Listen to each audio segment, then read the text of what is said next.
guys, I'm Rick Dancer. Welcome to Get Real with Rick Dancer. Today, we're going to talk about I love talking about health because as a 65-year-old dude, that's a big part of my life, trying to, none of us want to leave this earth very soon. And so I'm trying to do all I can to make sure of it. But the sad part is now that I'm 65, I'm learning all this cool stuff about hydrogen peroxide, just all kinds of stuff out there that can really help you out with things. And what I've learned from a lot of podcasts is about the benefit, especially for people like myself that work out probably too much, of heat and then cold. And so I've been saying to my wife for months, what we should do? We should start a business where you have, saunas, steam room, and then a cold plunge. And so then I go online, and this guy that I know, just, from all kinds of stuff in Oregon, I've had him on shows before. He and his wife started that business. Well, not the steam room part, but the sauna and the cold plunge in Portland, Oregon, and they're offering it at a really super reasonable rate. So Michael's going to come on and talk about the benefits of heat and cold, why this is something you might want to look into. We're not trying to sell anything. But then for those of you who live in the Willamette Valley or something, and you're going up to Portland, I don't know if this is your idea of a good time. My idea of a good time would be go to Portland, stay the night, go out for a run, and then go over to Michael's place and sauna and do all that together. My wife and I just recently went to one in Bozeman, Montana. They have a hot springs. And so we did our workout. They have a whole workout facility. And then we went over there and then they had a cold plunge, but it wasn't like Michael's. He has a real cold plunge. This was one that was about, I don't know. It wasn't cold enough to make me go, oh, and that's what I'm looking for. So anyway, let's get our sponsors on here and then we'll get right to Michael and we're going to talk about how to heat you up and then cool you down. We want to thank Cristiano Family Dentistry for taking on our sponsorship and helping us out with shows. Michael loves people to learn things. He's a big guy who's listening to radio and all kinds of stuff and podcasts and that kind of thing. And he loves what we're doing. Albert Taylor, Endless Possibilities, an organization that works with people that we used to say had disabilities, but what we've discovered is we all have disabilities. These are people with different abilities. And if you're looking for a career that when you go home at the end of the day, you would feel like you really did something to help someone, well, that's the place to go. And newly Hyperbarics and Wellness Center, talking about on the edge, crazy people. Matt McCarl doing hyperbarics, has for the last 5 years here in Eugene. So many benefits to hyperbarics. He's also doing light therapy, red light therapy, red sauna, massage, all of that. And now that RFK is going to, well, hopefully be confirmed, what would be really cool is if we could actually go on YouTube, and they actually throttle my stuff on his. We have to trick them and not say what it is, because if we say hyperbarics, YouTube still is going by some antiquated standards of healthcare, and they don't even believe in acupuncture or anything like that. So I think what we're learning as we get older and paying more attention to our health is that there are lots of things out there, and medicine should probably be your last resort of taking care of your health. So Michael, I'm going to look at it and I'm going to go, Calcano. You got it. Yeah. I got it, Rick. Okay. You got it. You guys, that's an Italian name that's like so studly and cool, but it's like, that's a scary name when you look at it. I mean, mine is like Rick Dancer. I do have people say, how do you say that? And I'm going, like tap, fan, bubbles. It's not that difficult. But Michael, how did we meet? I don't even remember. Yeah, so I was studying journalism, broadcasting at the University of Oregon, and you were an anchor on local broadcast TV, right? Okay. And I remember reaching out, and I think we maybe did I had to do some interviews with some folks in the field, right? Some career sort of interviews, and I think maybe that was our first encounter. Okay. And then later on, I think in the video production world, right? Because I do video production a little bit on the side, right? Okay. I dabble, right? It's good to dabble. Yeah. And then I ran a ballot measure campaign. And so then, That's you've been a big supporter of, sort of independent politics, right? Yeah. For a while. So, getting away from the party. Yeah. Yeah. Where we all agreed. It's funny how the world brings you together with people that, you have these little bits in common. And Mark Frohnmeyer is another one who, there's other things we don't have in common. We think completely differently, but then it's really fun when it comes to the open primary. It's like, here we are sticking together here doing this. But I saw this with it's sauna. Is it Go Sauna? It's Sauna Glow. Sauna Glow. Okay. And so first of all, talk to people about what you've learned in terms of, because I think this is still, Joe Rogan talks about it and some folks like that, but I think this is still kind of a science that people don't understand. What are the benefits of the hot and the cold for people who work out, who don't work out, just everyday people? Yeah, sure. So going to sauna, it mimics exercise, right? So your heart rate increases, you start sweating, and your cardiovascular system benefits the same way as exercise, except you're sitting on your bum. Well, I like that. I'm like it. I could cut out part of my workout this way. So it's not exactly one for one. You're not getting any resistance training or muscle growth, but it's the cardiovascular benefit that people have found. And sauna has been around since 8000 BC. So it's an ancient practice. Okay. Yeah. And doesn't sauna also well, in Switzerland and stuff, that's like part of, it's a cultural thing, isn't it? Like in Europe, a lot of places. Yeah, so the cultural traditions of sweat bathing really span across the globe. In Japan, in Hawaii, in Mexico. I mean, you look at Native Americans with the sweat lodge, what they call the inipi. You look at the Nordic cultures where sauna was born is Finland. So, at the basically the end of the Stone Age, the Neolithic era, as the ice sheet was receding, that's when we have the first carbon dating of the very first sauna structures in that Russia, Finland area. And the Russian banya and the Finnish sauna, those are some of the oldest cultural practices of sweat bathing. But this practice of sweat bathing really spans the entire globe. You go to Africa and they have traditions, cultural traditions of sweat bathing for medicinal purposes to help people heal. So it's such a fascinating topic when you really start to dive into it. So they did it for healing. What did the other people do it for? Like the Romans and people like that? What was it? Was it culturally just to be in that place, or what did they see it as healthy? And probably not cardiovascular because they were working their ass off, moving their donkeys and Yeah. horses and Yeah. that. Yeah, sure. So I think it's interesting to think about the history of sweat bathing, and thermoculture is kind of the way that people are describing it now, thermoculture. But this idea that you all get together in a big group in a public setting and you take off your clothes or at least go down to your swimsuit and you all sweat together in a room.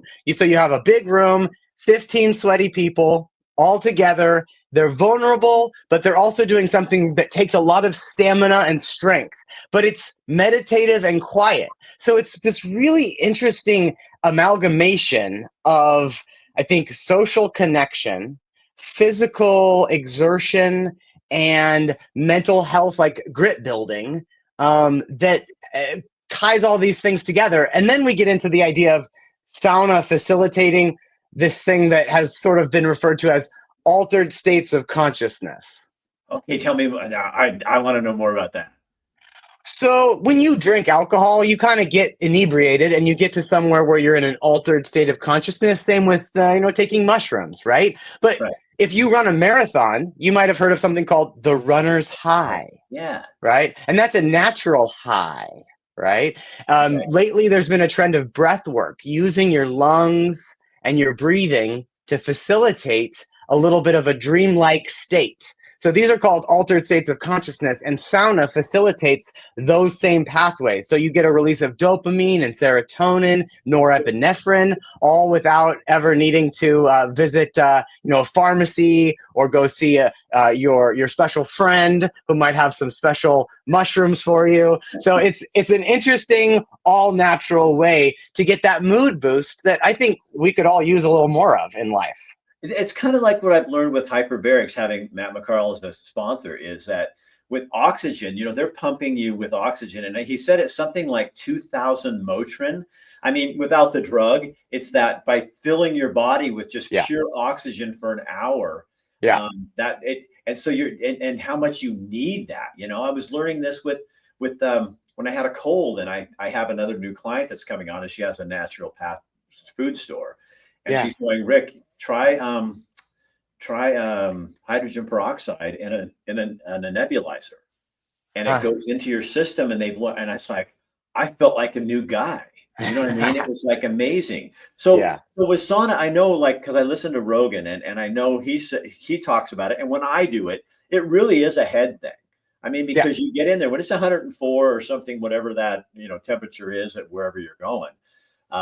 You after 10 minutes, you're really having to. For me, I really have to start concentrating because it's hard. I mean, Yeah. Yeah. Yeah. So I think that there is definitely physical benefits, but for my wife and I, we wanted to start our sauna and our cold plunge because we recognize personally the growth that comes from the mental health benefits of the sauna and the cold, right? That it's that thermal cycle. It's getting your body deep, penetrating steam and heat.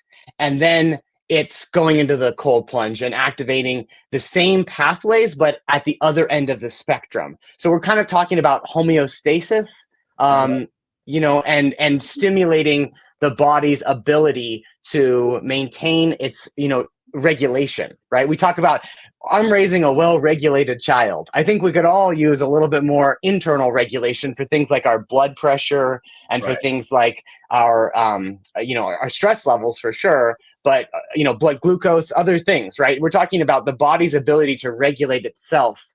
If you ever say, oh, I sleep so hot at night, or I get so cold when my feet get really cold. So it's about that homeostatic response and triggering those things that really are the physical pathways. But then the mood booster thing are about like the dopamine and the serotonin. So you get this kind of twofer in the sauna. So how does the cold plunge part work? So do most people then you get in the sauna and then you do your thing and rinse off and then you go jump in that cold plunge and what does that do to your body? Yeah. So the magic really happens when you spend 20 minutes in a 200-degree sauna, right? That's what we're Oh my talking about God, you're here. gonna push me, aren't you? Yeah. So an infrared sauna doesn't have the water that you can put on the rocks. That's a different type of heat, and those are usually around 130 or 140. The regular, light panels on the wall infrared sauna. And then Right. you've got the traditional sauna, which is really from Finland and the Nordic countries. And those That's what rooms you are and that's that's what what you we're have. that's what we're doing. And those rooms run much hotter. And in an infrared sauna, they ask you to stay maybe an hour. But what you do in a Nordic sauna is you stay maybe 15, 20 minutes, then you come out and you're testing your system, right? Your heart rate is beating. I mean, my max heart rate is 210. I've worn a heart rate monitor in the sauna and it's going at about 185 beats per minute when I'm coming out of that 15 to 20-minute session in the sauna. Okay, Yeah. I had no idea that Yeah. you got Yeah. that much of a cardio off of that.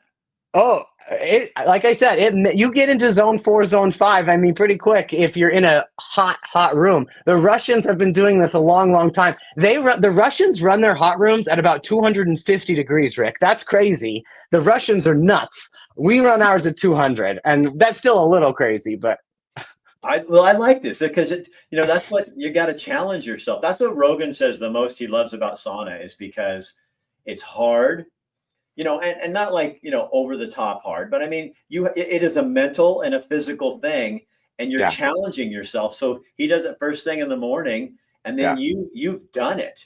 I mean, yeah, that's how I feel about my workout. If I get it yeah, done in the morning, yeah, then if something happens at 5 o'clock, I'm going, you know what? I got that done. And I yeah, did for me, for yeah. my body. Yeah, exactly. And so in Finland, here the practice is this. Okay. You come into the sauna, you spend 15 to 20 minutes getting real sweaty. Then you come out, you get some water right away, right? And then you take a quick breather, but not too quick because your body is hot and you want to cool off. So in Right. Finland, they would just jump into a lake or a river or a snowbank. But here, we've got the barrel plunge, right? So you jump into the barrel plunge and some people just dip and come out, but the real beauty lies in staying up to your neck in that cold water for maybe 30 seconds. Some people go 2 minutes or 3 minutes, right? It's really staying in that cold water. And we're not talking 33-degree water.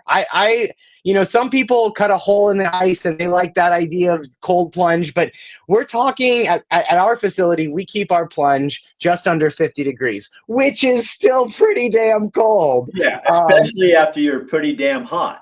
Yeah. So I never want to do the plunge until I come out of. I tell myself I'm not doing the plunge today, and then I come out of that room and I'm like, yep, I'm getting in there because your body wants it, right? Yeah. So the plunge, what you're doing with the plunge. So it's good for your joints and for inflammation. Again, it has that physical benefit, right? Absolutely, ice water or cold water helps with that. But what you're really doing is you are conditioning your body's fight or flight response. So we're talking about the sympathetic nervous system versus the parasympathetic nervous system. Okay. And the body's fight or flight response is a really bad place to be for your cortisol levels, right? If you're always ready to road rage or, you're always ready to fight when someone is sort of in your space, right? Or if you're always ready to just flee, right? That's the fight or flight response. And people who go through trauma have a hard time getting out of that fight or flight response, right? And so by using the plunge and by breathing slowly while you're in the plunge, because your body wants to panic when you get into that water. Your heart rate speeds up and your brain is saying, flee, fight or flight. I need to fly away from this cold plunge right now. And so what you're doing is you are using it's your lizard brain versus your wizard brain, right? So you're using your conscious thought to say, I will survive. I am okay. And you're breathing slowly and you're making it through that 3 minutes. So you're tamping down your fight or flight response for the entire rest of your day. So you really are in more of a parasympathetic nervous system for the rest of the day. You're on cloud 9. And that's the parasympathetic nervous system sometimes is called the rest and digest, meaning that you're calm and your body is at ease and you're well regulated. So I think it's this cold plunge hot sauna that is a combination that is better than any pharmacy on earth. Well, and Michael, what I like about that too is when you were talking earlier about regulation. So if you're going hot, cold, the middle is where we want to be. So if you're going these two extremes, you're setting your body up for the rest of the day to be regulated. You know what I mean? Yeah. You challenged it. It's the two opposite ends of the extreme.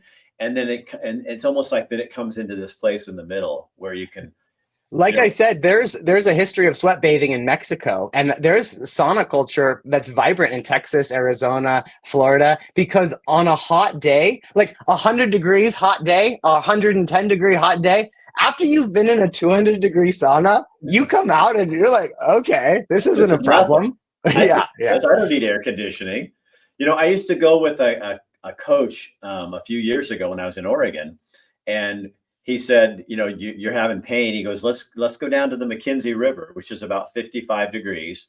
And he says, first thing in the morning, we're going to go down there and we're going to just walk into the river and we're going to stay there for 5 minutes.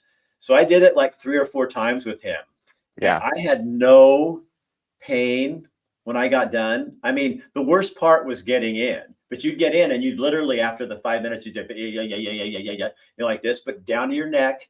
And then we'd get out of there. And it's like, but all my lactic acid, anything where it's hurt from working out or running or something, it was all gone.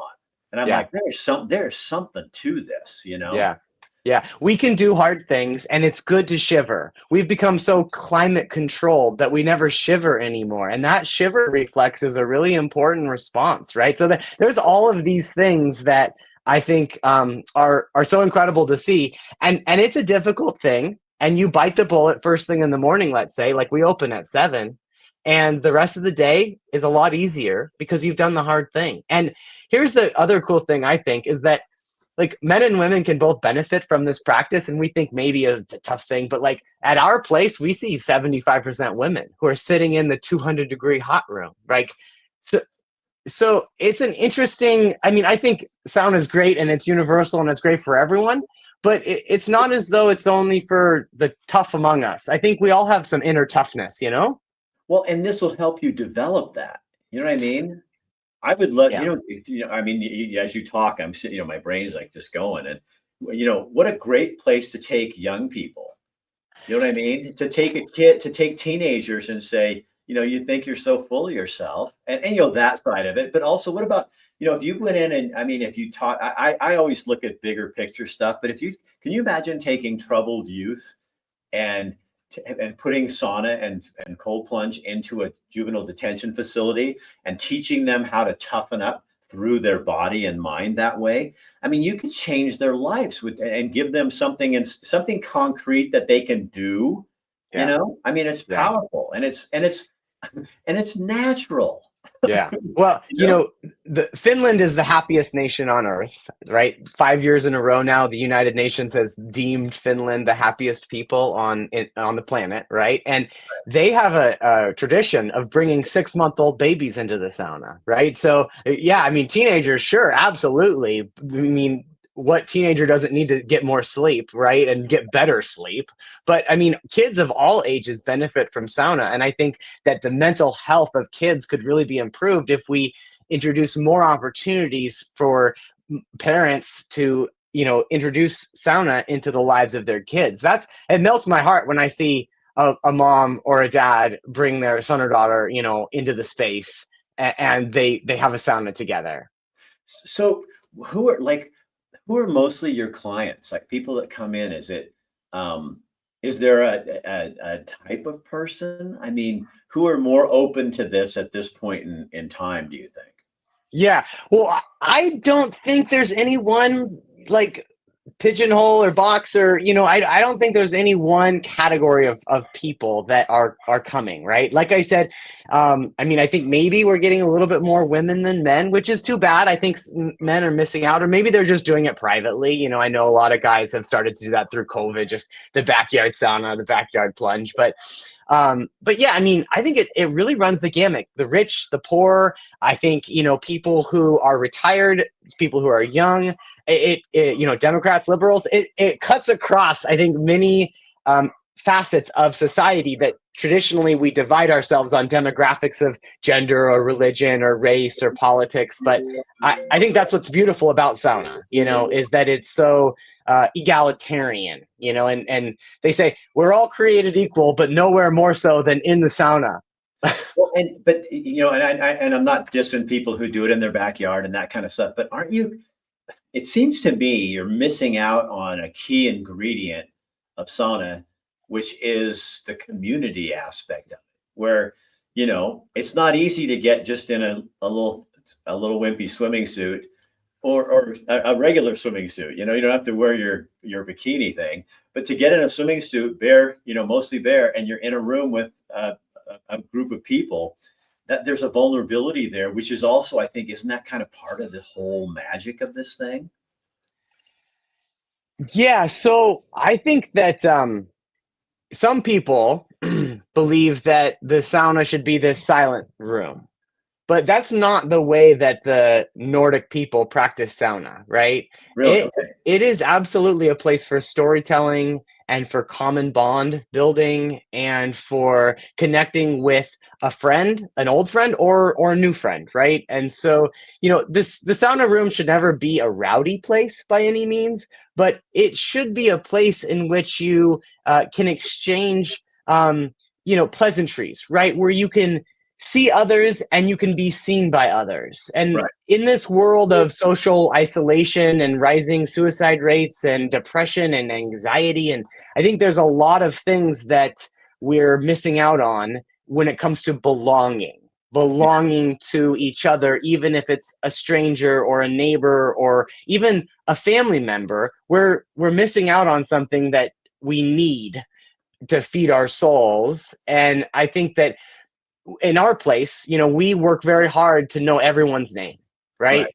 I mean, if you're watch Cheers, a place where everyone knows your name, and I think we are shifting away from maybe a drinking culture a little bit. People are understanding that, moderation is better than overdoing it on Right. the alcohol front, but we still need places to come and communicate with each other and share ideas and feelings and thoughts and struggles. And we don't get that as much in church anymore. We don't get that as much at a bowling alley anymore, or at the library, the park. So these things are called third spaces, places that are not your home and places that are not your work. Because we all have an identity when we're mom or dad. We all have an identity when we are Joe the plumber, right? I mean, we all have these identities connected to our profession and our title at home.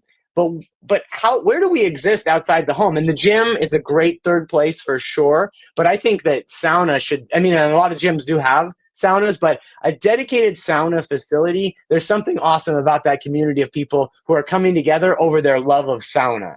Yeah. And what I've noticed at our gym, we have a steam room and a sauna. And when people go in the steam room, nobody talks. And it's more dark and steamy, like that. But nobody talks. And if you say something to somebody, they look at you funny. But you go in the sauna, blah, blah, blah, blah, blah, blah. It's just people just talking. And I can do it for a while, but I get to a point where I'll go to people, okay, right now I got to concentrate because I'm dying here. I got a trick for you. So, okay. So a great sauna practice, again, I think it's great to socialize in the sauna, but some people can, they've got the gift of gab to the nth degree, and that's great and fine. But, the second you get in there and you ladle the water onto the rock to make the steams, right, that tends to make people be like, okay, I got to stop talking for a second here. We have a guy that he always goes up and puts his hand in the steam room on the thermostat. Because when you cover it up, it goes hotter. So he puts his hand up there and you're sitting there going, okay, here we go. Now it's going to get really hot. Yeah. You don't have a cold plunge, so I'm going to have to come try your facility. I really like now because when you're talking about that, that's what Native Americans do and did is go into a sweat lodge, and that's maybe like culturally for us, it's like it puts you on the edge a little bit, Michael, where I'm hurting, I'm in here, and I don't mean hurting like in a bad way. I don't want people to get nervous like this hurts, but it's a concentration. It's like, this is a hard thing, and I'm doing it with some strangers and some people I know, but I'm sitting in this room and I'm a little more vulnerable because I have to, you know what I mean? When things are hard, it's like lifting weights. When you're down on the bench and somebody's over you, they're helping you pull that weight up because you're pushing yourself a little bit. They're actually, you become bonded a little bit because you're trusting this person. So when you're in a room with these people, there's a bond that builds. Yeah. And I would think like a place like yours, it'd be super fun to take a group of your guy friends, instead of going, let's go have a beer. Now let's go have a sauna and sit down and really talk about something important, Yeah, totally. I mean, and we do sell beer, so that's one thing to talk about. Is that it's not much better. So it's not mutually exclusive. This idea of doing something that's healthy for you and then indulging a little bit. We shouldn't ever think in just binary terms. Like, you can mix experiences and do something hard and then reward yourself with a little beer after. But yeah, I mean, we have a sauna in our place that's it seats about 15 people, right? And here's the thing: we've got ceilings that are almost 9 feet tall, and heat rises, right? So what we did, we built in 3 levels of benches. So on the upper bench, your head almost touches the ceiling. You're really high up on those benches, right? And so that's where it's 200 degrees. But on the middle bench, it's 180, and on the bottom bench, it's 160. So you can come in with a group of your friends who are maybe first-time sauna people, and you can all pick a seating position that accommodates your level of heat tolerance, right? Right. And no one has to feel left out. And that's, I think, the beauty of it, is that everyone can enjoy the experience and do what feels right for them, and not be pressured into doing something that's too extreme or anything. So, well, then if you're with, if it's a bunch of your guy friends and you like to flip them a little bit of shit, I'm on the 200 row and you're down there in the 160. Come on, pick it up a little bit. Come up here where the big boys hang out. If I went in, and now is it co-ed on your places? Yeah, we're an all gender facility, and so we don't have, any nudity. It's swimwear or some other sauna bathing outfit is required, right? And so that's great, right? It's that it's mixed because we are also all ages too, right? And Right. so in Germany, it's not swimwear optional, it's nudity required. They mandate in Germany no clothing, and if you wear clothing, if you wear a swimsuit, you get kicked out. Like everyone's forced to be nude. It's funny. It's compelled nudity at their saunas in Germany. Doesn't Japan do that too? I'd heard. I mean, Yeah, but yeah. Japan gender separates the nudity. In Germany, it's all together. Everybody's in there together. Ugh, I think I'll try yours first. So, but how did, but a point on like modesty and things too, right? Like it's really, I think, inspiring when we see women who are like my mom, for instance, like maybe apprehensive, and my wife's dad too. They're like, oh, I'm not swimsuit ready. They say that I'm not. I don't want to be seen in a swimsuit around, someone of the opposite gender, right? I think right? it's a really interesting, um, topic to think about. But you see women in the facility who they find all kinds of creative solutions. A shawl or maybe an athletic shirt. It's Right. like you don't have to wear your bikini or your speedo or your swimsuit. There's lots of options when it comes to sauna acceptable clothing. So Well, it adds a different um, element to it too, which is so fitting for the whole exercise of the hot, cold, the moderation, the extremes to find the moderation, but then to go in there, mostly not clothed, that is very vulnerable. So yeah, you're going to have more of a conversation. You know what I mean? It kind of because really once people take off all their clothes, it kind of puts everybody in the same level. You know what I mean? And when I yeah, mean, there's people bigger, smaller, this kind of thing, but really I love the concept because I think for a community, it's like going, we spend so much time what we wear and how we hide ourselves and what we hide behind. And with sauna and cold plunge, you jump in that cold plunge. yeah, There's yeah, not there's it's human. There's like yeah, there's not a lot you can do to cover up the pain you're feeling or yeah. being in the 200 degrees. You're gonna be it's gonna push you to that level. You know what I Yeah. mean? I Uh, you really know, like in Finland, they say that the CEO has a sauna just like the worker in the same room because in the workplace they actually have saunas, right? So it's this great equalizer, right? And yeah, so I mean, you can't take your Tesla into the sauna. So I mean, all of the virtue signaling or the status symbols, those go away, yeah. and at the end of the day, we all sweat. We all experience this intense activity, and we're resting, though we're sitting on this bench and we're motionless, but it's this intense activity, right? So Yeah, yeah. you don't you can be in a wheelchair and be this in the sauna, the same. So it doesn't matter what your ability level is, in terms of like I'm a great runner or I can Right. swim, or you don't need any special skill, right? You or need or this. train. Yeah, exactly, It's a exactly. mental thing. So it takes all that other stuff, and your body isn't as important as what you can do with your mind in there, you know? And Yeah. I like that. So how did you and your wife come? Because I'm jealous. I mean, I'm not mad at you, but I'm jealous because I really have had. I think this is such a spectacular idea. How did you and your wife come up with this?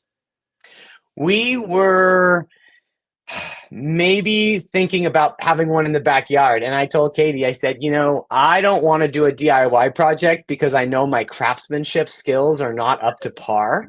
Uh, and so if we're I'm hiring not a someone, builder. I if, dabble in video. I don't do building. I can swing a hammer, but I don't know if I'll hit anything. So, we're gonna hire somebody. We go, okay, we're hiring someone. We're gonna spend some real money here to build a nice sauna, and I want to be able to host people. So that's gonna be not just a little box, closet sauna, but I want to have like friends of 6 people, like an 8-person sauna. That's a big structure, and Yeah, yeah, yeah. in Portland, Oregon, that it's not so easy to build structures here, with lots of regulations and things. So anyway, I basically told Katie, it seems selfish. And if we're spending this kind of money, let's share this with the community, Yeah, right? I like that.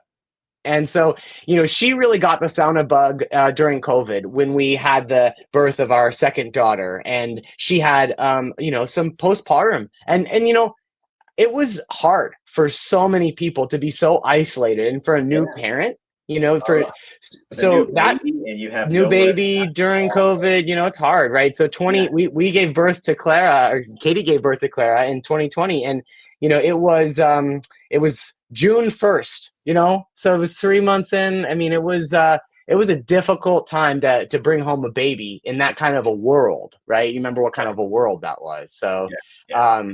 so that had some challenges, and she found sauna as her salve, right? As her remedy to return to appreciating, like, just the simple things in life, and kind of coming out of that.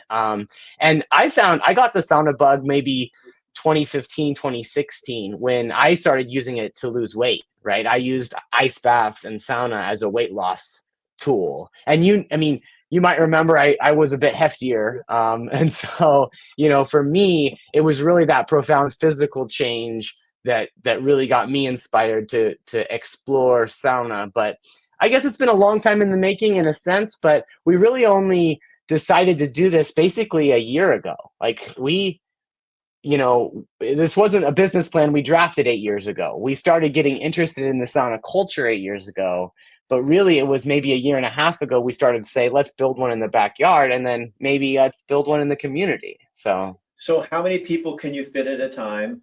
And where, kind of what's the program? How much does it cost? I know you keep yours affordable, where there's some that are really expensive. Yeah. So inside our building, you come in the doors. We're on the first floor, basically just off Main Street in Milwaukee, Oregon, right? Okay. And so it's like a retail environment. We're next door to a little corner grocery store. There's a Mexican taco place across the street. And then there's And all the naked people down there, honey. That's right. That's right. Yeah. So you come in, we have our little, reception counter where we serve the beer and the wine. We serve cider and seltzer and food, but you check in and it's $19. So you pay your $19, you come in the door, you head to the locker room, you get changed off of your street clothes into your sauna suit, and then you just pop into the sauna, and it fits about 15 people, right? We've got two massive heaters.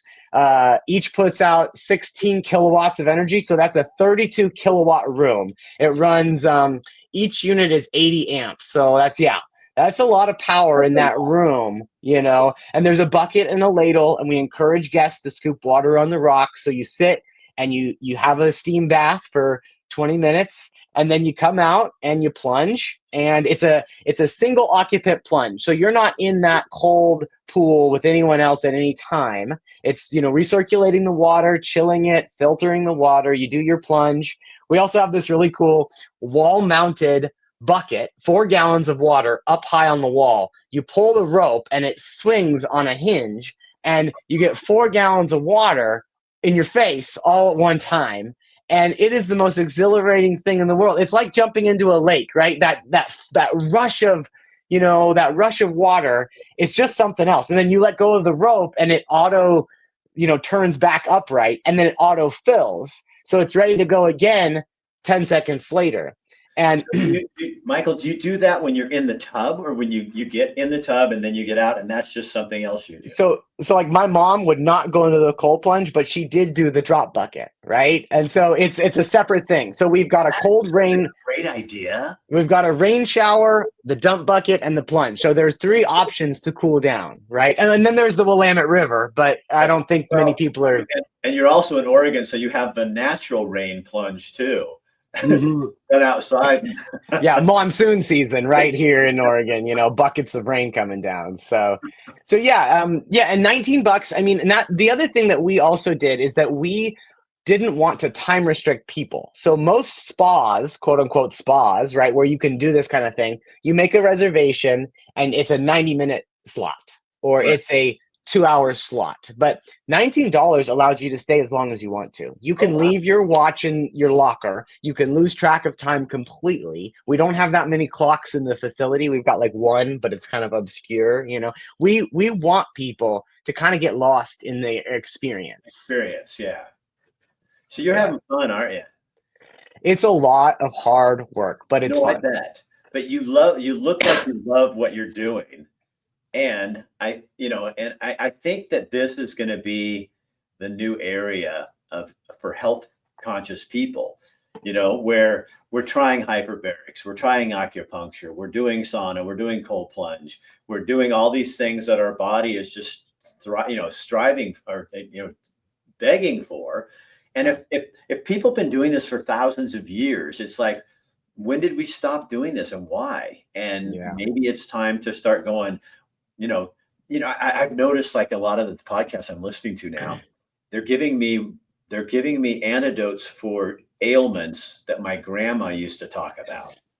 Yeah. Things you said that were natural. You just pick this and do this, and you're going, that still works, but we got Yeah. sold into this big pharma chemicals, drugs, and all this kind of stuff because it worked faster and we thought better. Yeah. I mean, look, fire is free, right? Sleep is free. If someone is selling you something like a pharmaceutical, maybe that's not the best approach to take care of yourself, right? Yeah. So we have this like freedom now. We have, I think knowledge is power, and when we tap into knowledge, whether it's ancient knowledge or the science of today knowledge, right? Right. I think we realize that the best medicine is not necessarily Western medicine. The best medicine might be the medicine that is free or not very expensive to tap into, right? I remember when I was going through cancer, I learned really quickly, and this is not a hit on doctors, but medical professionals they're called being in a medical practice for a reason. They are practicing medicine.